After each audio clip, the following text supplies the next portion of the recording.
మంత్రి గారు ఆలోచన చేయాలని అటువంటి ఆలోచన ఉంటే మాకు తెలియజేయవలసిందిగా కోరుతున్నాను. అశోక్ బాబు గారు సార్ ఇక్కడ answer below 1% of the land value per annum ఉన్నారు సార్. అది మార్కెట్ వాల్యూ రిజిస్ట్రేషన్ వాల్యూ ఉన్నా అది ఎప్పటికప్పుడు అక్యూములేట్ అవుతుంది అనేది అగ్రిమెంట్లో అంటే మొడాలిటీస్ ఎలా ఉందో ఒకటి చెప్పాలి. 2 7 స్టార్ హోటల్స్ అనే కాన్సెప్ట్ అనేది ఒక నోషనల్ కాన్సెప్ట్ తప్ప దానికి ఎక్కువ ఇంటిగ్రేషన్ లేదు సార్. ఒకవేళ అటువంటిది ఏదైనా పెడితే లాస్ వేగాస్ లాగా క్యాష్ లోన్ గీస్ అందరిలో కూడా పెట్టే అవకాశం ఉందా? ఎందుకంటే అక్కడ ఆ సెటప్ ఉంటుంది. అక్కడ మన వాళ్ళు చాలా మంది దానికోసం సింగపూర్ మలేషియా పోతున్నారు. ఏదైనా సార్ అంటే అన్ని ఉండాలి. సార్ రామకృష్ణుడు గారు అధ్యక్ష, ప్లీజ్ టూరిజం అనేటువంటిది గవర్నమెంట్ పైసా ఇన్వెస్ట్మెంట్ లేకుండా బ్రహ్మాండమైన ఆదాయం వచ్చే డిపార్ట్మెంట్లో టూరిజం ప్రధానమైంది అధ్యక్ష. ఓన్లీ ఒక సప్లిమెంటరీ అధ్యక్ష, కాకినాడలో ఓపై ల్యాండ్ ఉంది, చాలా బ్రహ్మాండమైన ఓపై ల్యాండ్. అప్పుడు కూడా మేము కూడా ఆలోచించాం అది టూరిజం ఐలాండ్ కింద తయారు చేస్తే సింగపూరు మిగతా చోట్ల ఎలా ఉందో అందుకంటే బ్రహ్మాండంగా జరుగుతుంది అధ్యక్ష. అటువంటి ప్రతిపాదన ఏమైనా ఉందా?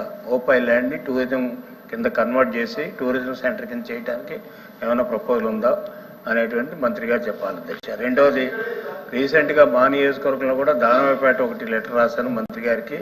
దానవపేట కూడా మంచి బీచ్ టూరిజం కింద వస్తుంది అధ్యక్ష, దాన్ని కూడా చేపడితే బాగుంటుంది అనేటువంటిది మంత్రి గారిని కోరుతున్నాను. ఓకే, కూర్చోండి మంత్రి గారు శ్రీకాకుళం నుంచి నెల్లూరు వరకు ఉన్నటువంటి జిల్లాలు ఏతున్నాయో ప్రతి జిల్లాకి ఒక టూరిజం పాయింట్ ఉండేటట్టు కూడా మీరు ప్లాన్ చేస్తే ఆదాయం పెరుగుతుంది, అన్ని జిల్లాలకు కూడా వెసులుబాటు ఉంటుంది. ప్లీజ్ చెప్పండి మంత్రి గారు.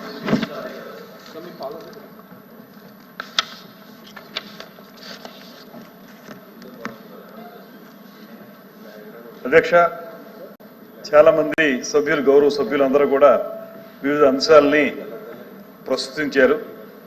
నిజానికి వారు ఉటంకించినటువంటి అంశాలన్నీ కూడా ఇంచుమించుగా నిన్న జరిగినటువంటి కేబినెట్ మీటింగ్లో కొత్తగా ఏర్పాటు చేస్తున్నటువంటి రాబోయే 5 సంవత్సరాల కోసం ఏర్పాటు చేస్తున్నటువంటి టూరిజం పాలసీలో నిక్షిప్తం చేశాం. ముఖ్యమంత్రి గారు వాటిని అన్నింటినీ కూడా సమగ్రంగా చర్చించి వాటన్నింటిని అందులో పెట్టడం జరిగింది.